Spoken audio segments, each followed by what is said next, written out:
We're gonna hang out for 48 hours. It is currently the Gala of Peace, which is the 48-hour readathon within Realmathon.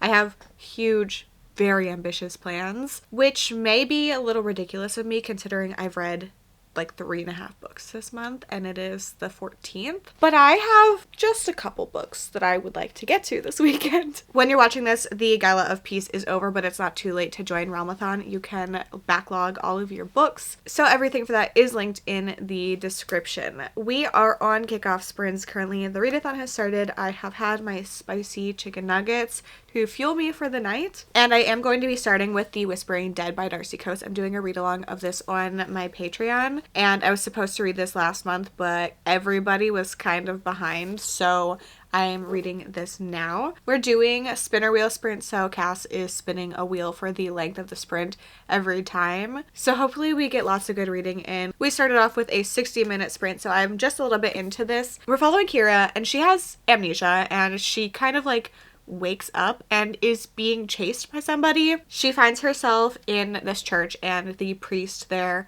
protects her from the person that is looking for her because she just like feels that she can't trust this guy. Obviously he's like chasing her, and then he has her staying in this little cottage to recover, and the cemetery is alive and Kira can now see them. So this is not something she remembers being able to do before, but now she can interact with ghosts. That's really all that has happened so far, but I'm enjoying it. I didn't even realize that she had amnesia. Oh, he's a pastor, not a priest. But it's been very engaging so far. I really didn't know the beginning premise. I only knew that she was going to be in this little cottage like watching over a grave for some reason, but I didn't realize it started off so tense with our main character literally being chased by somebody. I'm somebody that does like amnesia tropes, so that does not bother me at all. I am hoping to get through this whole book tonight. I'm already like 40-ish pages in, so I'll probably check in with you once I'm around 2/3. Sprints are gonna be so fun tonight, so I'm really excited to hang out with everybody, get lots of reading done. I showed you my stack. I think my plan for the rest of the night is to finish this, do a reread of Alice in Borderland Volume 1, and maybe try to read You Should Have Left, which is a super short horror novella that I think is a little similar to House of Leaves. I'm still in the same spot, but I'm hoping that we get a special guest in a second. Come here. I decided that I am going to color a page in one of my coloring books for every book that I read this weekend.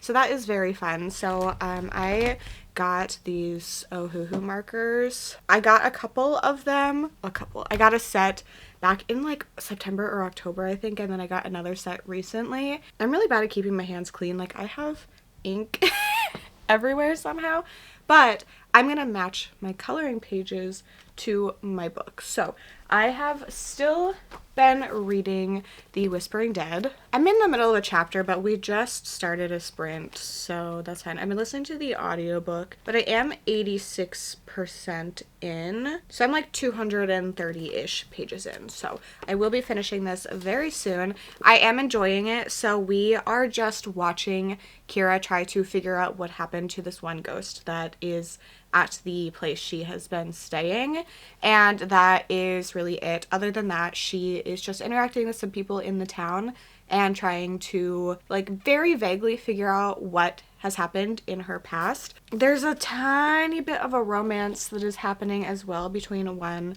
of the characters that's introduced at the beginning, and she also was offered a job at a place like 6 hours away, so I'm curious about that because I thought that this whole series took place in this town. But I'm enjoying watching her investigate this murder that happened in the past because she doesn't really have a true way to communicate with the ghost other than the ghost showing up and them like acknowledging each other. But she is enlisting her friends, the doctor from the beginning and then someone that works at a grocery store to kind of help her solve what happened to, I forget what her name was in the past. I think this is going to be 4 stars. It's been so easy to get through and I've been enjoying it, but I'm not obsessed with it. It really feels like a mystery with ghost elements in it, which I do enjoy. I guess Winston is not going to join me, but Here is the cover for this. I picked this coloring page, so I did the red elements in here. Obviously, I'm not going to do everything red and black, but I'm happy with how this turned out. It's not perfect. I'm not an expert colorer, but I had a fun time with it, and it got me through a lot of this book. So I'm not sure if I should pick my next read and start coloring the next one, because I think the next thing I read is going to be shorter. I don't know. We'll see. But I'm having a really good time. It is 10 p.m. I'm getting a little sleepy, so I might get a snack, but I'm not hungry, so I don't know. I might cuddle with Winston and listen to the rest of this book. That sounds actually incredible. I already put books on top of it. I have finished The Whispering Dead. I'm gonna give it 4 stars. It was a cute little cozy time, a super fast read. I enjoyed the characters in here. I think that the plot was fun. I do think this was more of a setup book because we were spending a lot of time getting to know these characters, which makes sense. This is a 5-book series that is now completed.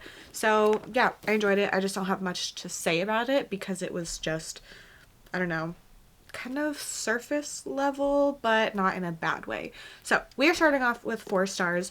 I'm not gonna go through my points like I have done in Realmathon vlogs with you watching me, because I feel like that's just too much for the amount that I plan on reading. But my plan is to submit and let you know how many points I got. So I am getting 52 defense points for The Whispering Dead. My plan, I think, might be to read a volume of Alice in Borderland between every novella that I read, because I love this series and I am doing a rewatch of the TV show later with my Patreon when the 3rd season comes out. We're going to rewatch seasons 1 and 2 leading up to it, and I'm just so obsessed with it, so I feel like I should do a reread before I do all of that, and now is the perfect time to do it.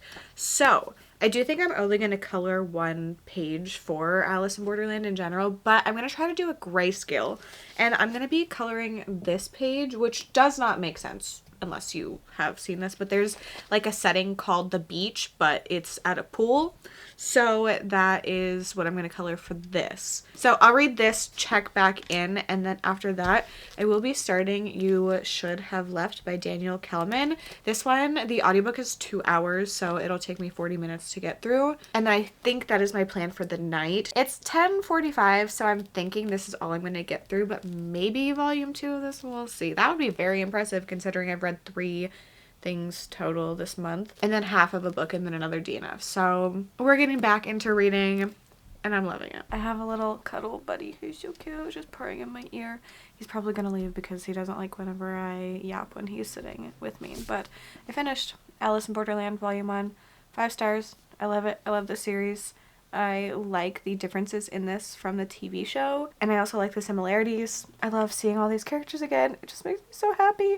If you are not aware, this is following Arisu, who in the manga is a high school kid who feels like he's not good enough, nothing in his life is going his way, and he wishes that he was in a world where pretty much nobody existed, so he could kind of be a different person, I guess, kind of feel free from everything. And then an event happens and him and his friends wake up and they are in an alternate version of the world that they were in, where everything looks like it is run down, and there's no way that it could be that from what it was the couple of seconds ago that they are aware of. So then they quickly find out that they have to play these games to earn visas to survive. So if they don't, then a nice little laser beam comes down from the sky. Can you move? And kills them. So they are playing these different games. There's difficulty levels for the games, so the harder the game, the more days you get for your visa. And everything is based on cards. So there's 4 suits, 4 different kinds of games: intellectual, physical, emotional, and a combination. And then the harder the game, the higher the card face value is. So the like people, I don't know card terms, like king, queen, those are highest, and then like 1 is the lowest and only gets you 1 day, but it's the easiest. So in this, the first 2 games happen that our main character plays, and I truly love it. So I submitted it. I don't even remember how many points I got, like 50 or something. So incredible. very happy with this. I'm so excited to be rereading this. So that is 2 books down, and it is almost midnight. So we are, oh, math is hard. 5 hours in. Very happy with how this is going. I am going to read You Should Have Left. And I probably will just check in at the end because it's so short. I think it'll take me about the same time that it took to read Alice in Borderland. And then I think I'm gonna go to bed because I do want to be on Katie's sprints in the morning. They start at 9 for me, which isn't too late if I don't stay up a ridiculous amount of time. But this, I believe, is like weird house horror. House of Leaves, kind of. And We Used to Live Here, episode 13, those kinds of vibes. So I do have the audiobook for this. I think I'm going to pick a coloring page for this one and start that. I'll check in at the end. Tomorrow, I'll film in different spots, but I could not be bothered to get up tonight. I was doing lots of coloring, lots of reading, so I am about to go to bed. It's almost 1 in the morning, but I am really happy with my progress today. So I finished The Whispering Dead, 4 stars, Alice in Borderland Volume 1, 5 stars. So 2 books down, which is very impressive considering how much I've been reading recently. And I also started You Should Have Left, and I am having the most annoying issue because Libby is not playing. Like, I will press play and it'll act like it's gonna play for like half a second and then it goes back to the play button and I'm like, why do you hate me? So I was forced to stop at 56%. I was in the middle of a chapter, so I don't know where that is because I was working on another coloring page. I started, no, where is it? Down here. I started the page for this, so there's this like triangle thingy on here and it's red. You can see colors probably. They are in a house. So I found this one that is a house and I did the like red border, kind of like the triangle on here, so I thought that was fun.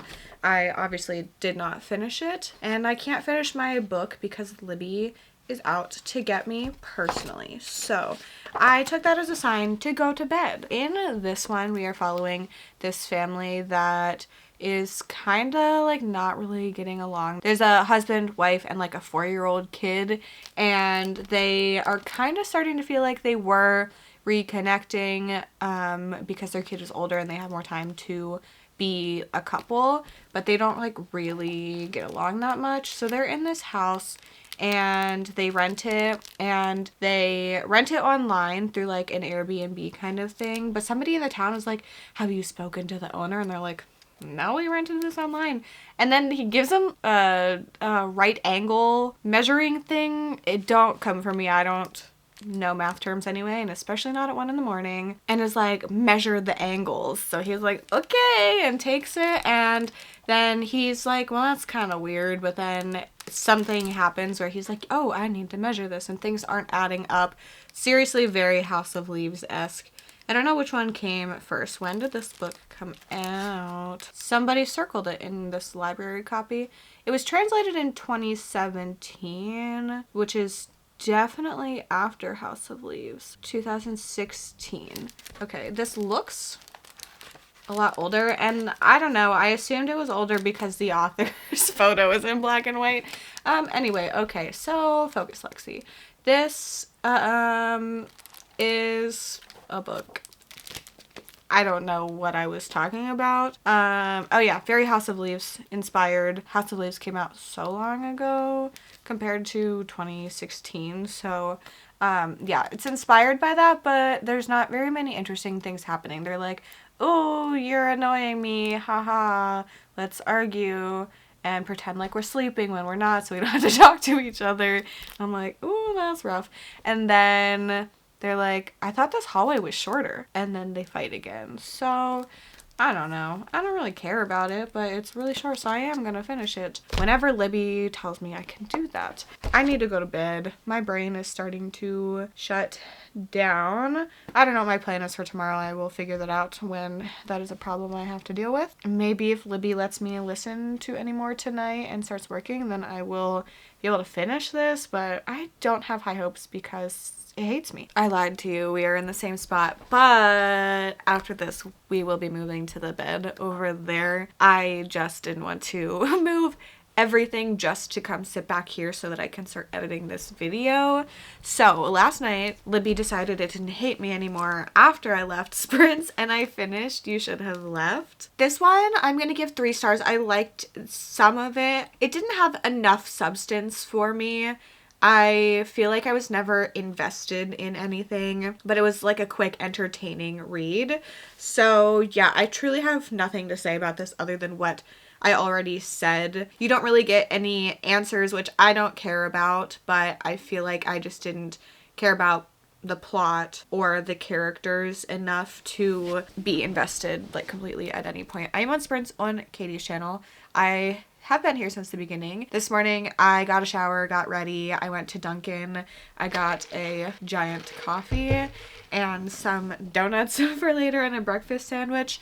So yeah, I logged this, but it was like 1:30 in the morning, so I don't know how many points I got for it if we're being honest. But that's my 3rd book. Still haven't finished my coloring page for that. I am now reading 2 things. I started Alice in Borderland Volume 2. I am currently halfway through. I just got to part 4. So when this was originally published, it was separated. So the like reprint, well, I guess English version is 2 volumes in one from the initial thing. So I've read half of this and I'm gonna finish this hopefully in this sprint because we are on the last sprint before switching to Leander's channel. And I'm also 39% into Drowning by TJ Newman. This is a direct continuation, so I'm not really gonna talk about it. I'm just gonna tell you when I finish. In this one, we are watching this plane that crashes and is in the ocean, and they are trying to survive and they're also trying to rescue the people. So we're getting both of those perspectives. I'm not feeling the tension that I want to feel in this book for some reason, and I don't really understand why, because some of these people are trapped in this plane that is submerged and in a very dangerous situation. They do still have air in there, like it hasn't flooded, but they will die if people are not able to get them out in time. So yeah, I don't know what it is, but I am enjoying it, but it's also not a favorite for me, but I'm hoping to finish that soon. So yeah, I'm gonna edit a little bit and set up everything on the bed so I can be cozy and not sitting at my desk chair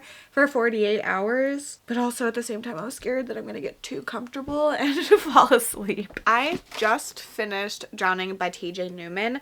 I'm going to submit my points for this while I talk to you about it. So I'm gonna give this one 3 stars. I think that this is one that would make a perfect movie.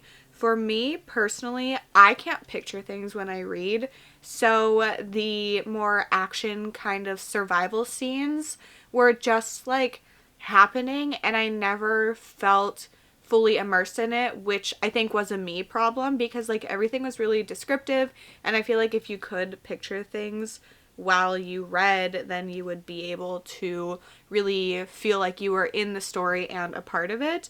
But for me, I just felt like I was, I don't know.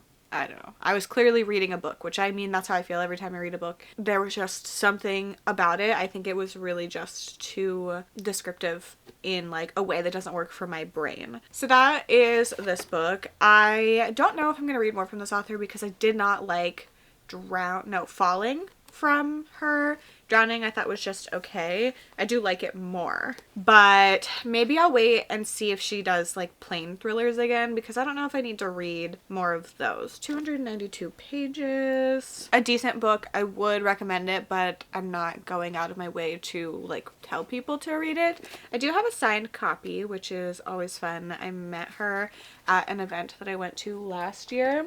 So that is my 5th book. I've read 2 more shorter novels and then a novella and then 2 manga, the 2 volumes of Alice in Borderland, and it is 6:20 p.m. so we are almost 24 hours in, so I'm extremely happy with my current progress. My plan moving forward is to read Wild Eyes by Elsie Silver. I would love to finish this tonight. I don't know if I will be able to get to anything else besides this, maybe another volume of Alice in Borderland. But other than that, I'm not going to push myself too hard tonight because I still want to be able to read tomorrow. This one is on the longer side. It's like 430 pages. I gave Wild Love 5 stars, and I'm doing a buddy read of this with Mel and Maria, so I'm very excited about that.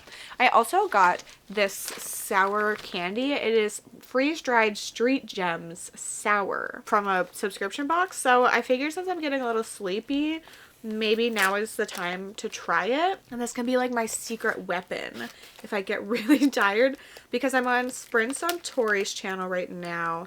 And I'm hosting sprints in 3 hours. Like, I'm starting at 9 p.m. So I'm a little, I can't even open this. I'm a little scared. What is wrong? I'm a little scared that I'm gonna crash.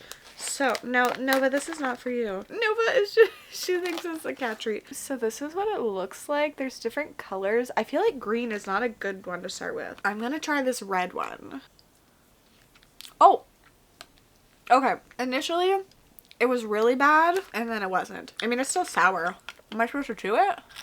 Interesting. Okay, well, that was pretty good, but I think I'll keep them for when I'm like more tired and need something to wake myself up. So I'll check in once I'm a little bit into Wild Eyes. Truly, really excited to get into this. I think it'll be a nice change of pace from what I've been reading, and I think it's going to be one that I really enjoy. Good morning. We have so much to talk about.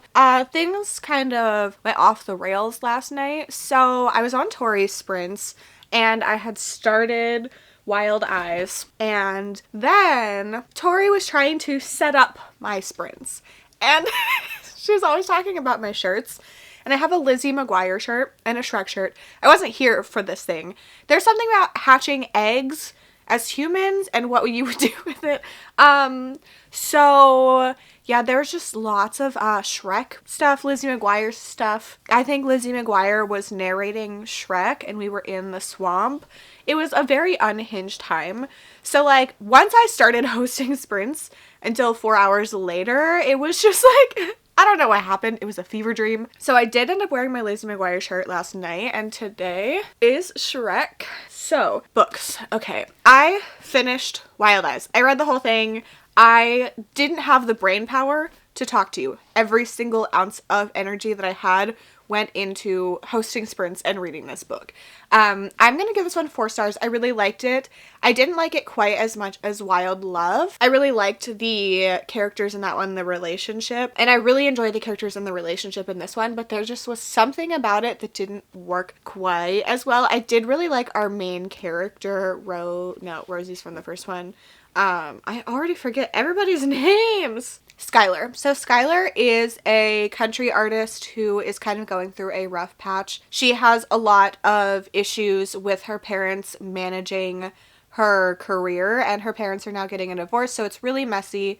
And then she gets into bad press and decides she's going to kind of run away and record her own album without her parents' influence. Her dad is her manager, but she doesn't tell them where she is going, and she ends up meeting our male main character, Weston, who goes by West, when she decides that she's going to try to take a video with a bear on the side of the road. So he sees her and really rescues her, and then she goes to record her album, and there's nowhere for her to stay. Like, they don't have any hotels or anything.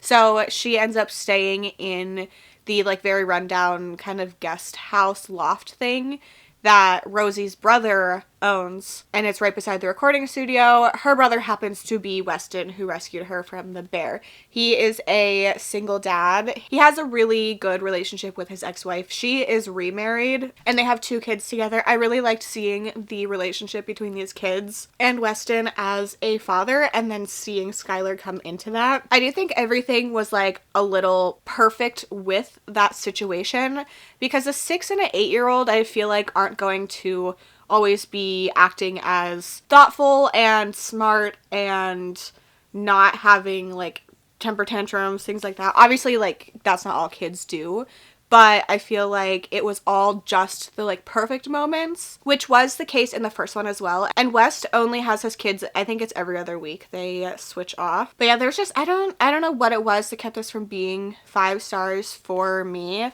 but I had a really good time with it. It was really easy to get through. There's some songs in here, so that was fun to hear in the audiobook. But yeah, I did really like it. 4 stars. I will be reading the last in the series, Wild Side. It just came out, but I pre-ordered the Barnes & Noble edition, not realizing that it was going to be the same spine as the deluxe ones, which I don't have. So I have to return that, and I don't know when I'm going to get the next one, but it's fine. So 4 stars for this. Oh, I didn't log it for points. Okay, so I get the Gala of Peace points, a page count bonus for this being over 400 pages, 1 of the bonus prompts, and then 5 of the regular prompts. I don't feel like doing math. So this is book 6, definitely the longest one, so it took me the longest to read. My plan for the day, because we have exactly 6 hours left at this moment. I am reading straight by Chuck Tingle. I'm not very far in, maybe 15 pages. So I'll check in with you maybe halfway if I remember. So I will be reading this. I also need to do an eyeball read. This is one that I've been putting off because I have to read with my eyes, and that's really hard when my attention span is in the negatives. But I'm going to be reading Standalone by Paul Michael Anderson. This is a multiverse slasher. And then I put up a poll on my Patreon for if I read The Unworthy by Augustina Basterica, which is the author of Tender is the Flesh, or At Dark I Become Loathsome by Eric LaRocca, and these are both horror.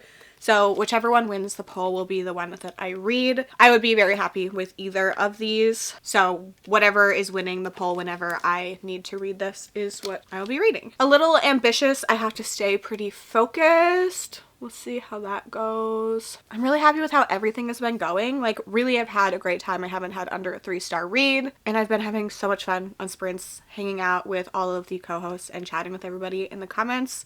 There's some unhinged people.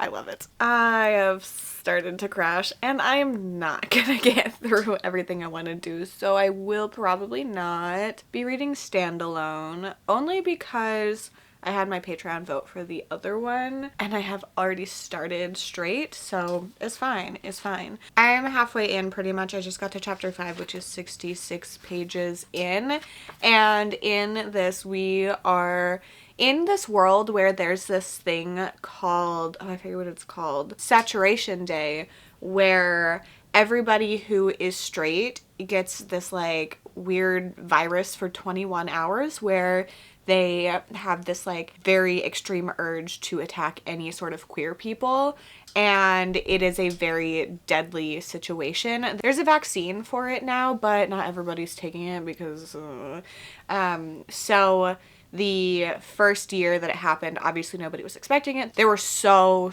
many deaths, and it was like this very horrific thing. A lot of people have this trauma from people they love, family members coming after them, things like that. And since then, the death rates have gone down with the vaccine and people being aware that it is happening and hiding and things. But it's still like not a great situation for anybody to be in if people are just like somehow attacking them. They don't really have any clear knowledge on what is causing this, but people have figured out ways to kind of work around it. So we are following this friend group that is going to Joshua Tree.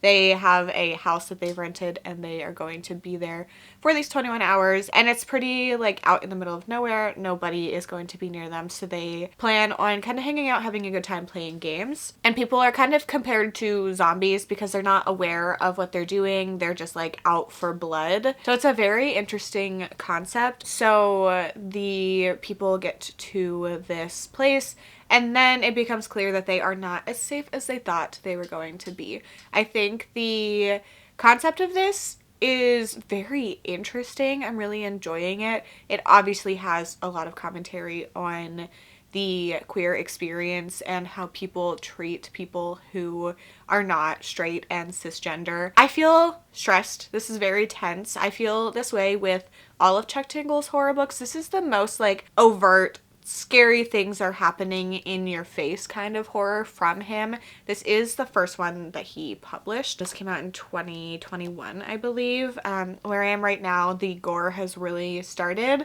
and I'm interested to see where it continues because they're making plans to try to survive, but it's the very start of that. Like, the violent stuff has really just started. So it's a fun one. I'm really enjoying it. I need to stop procrastinating though so that I can finish this and get another book in, because I already thought I was gonna be able to read one more, but that's not gonna happen. That's okay, because I've been really enjoying everything that I've read, and I don't want to burn out after this either. Like, I still need to be reading and stuff, so I'm not mad about it. But I also really need to stop pushing off my physical reads, which I said I didn't want to do this year, and I'm doing it anyway, and yeah, I'm bad at that. Oh my god. Oh my god, oh my god. Okay, I did finish Straight, and I will talk to you about that in a second, but The Unworthy won my poll, and the first like 2 sentences, oh my god, no, no, not cockroaches already, no, what is happening? Oh my god. Okay, I was like, oh, we have 3 minutes left on my sprint. I'll just start the book and then I'll talk to you in the next sprint to talk about. No.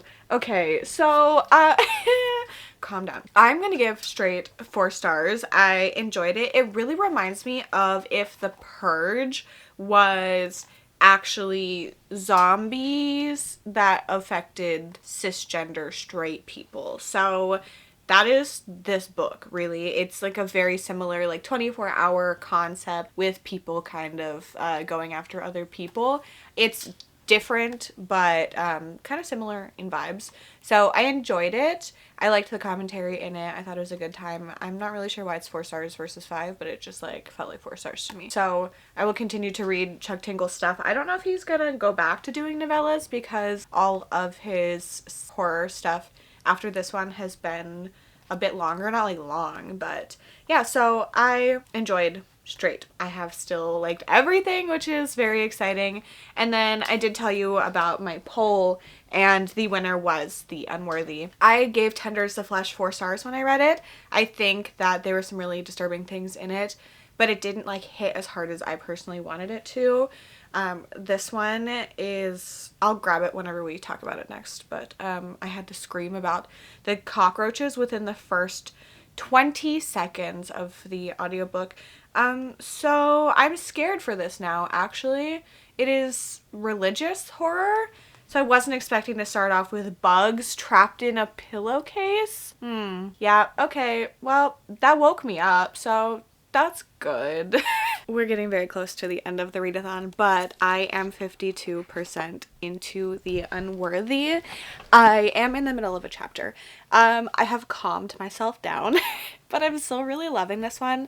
It feels very different to Tender is the Flesh. With Tender is the Flesh, I felt like it was very, I don't know, like not clinical, but also at the same time it was, because it was talking about something that we deem as like such a normal thing, but happening to humans. So seeing like, I don't know, people's thought process around that was interesting.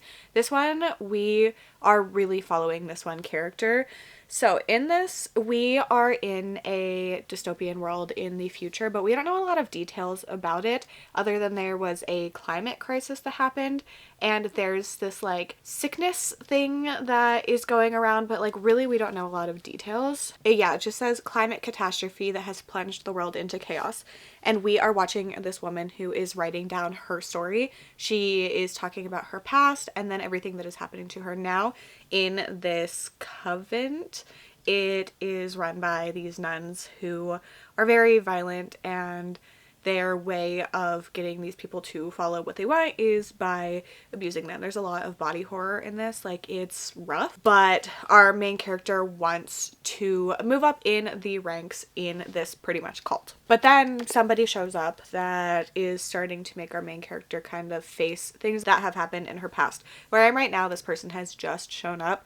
So we've just been watching, I don't know if she even has a name. It's not mentioned in the synopsis, but there's this like hierarchy within these nuns, and she is really low at the bottom of it. So she is an unworthy, and she wants to move up to be an enlightened. So she is just trying her best to do that. I'm excited to see how our main character got to this place, because at this moment we don't know that. Like, how do you get so deep into this cult where you are just accepting all these horrific things happening to you, like living in cells and being willing to watch people you know be murdered and sacrificed and beaten, and thinking that it's normal and okay is just crazy to me. So far, really, really liking this. The writing style is weird because it is in these journals. There's a lot of crossed out lines.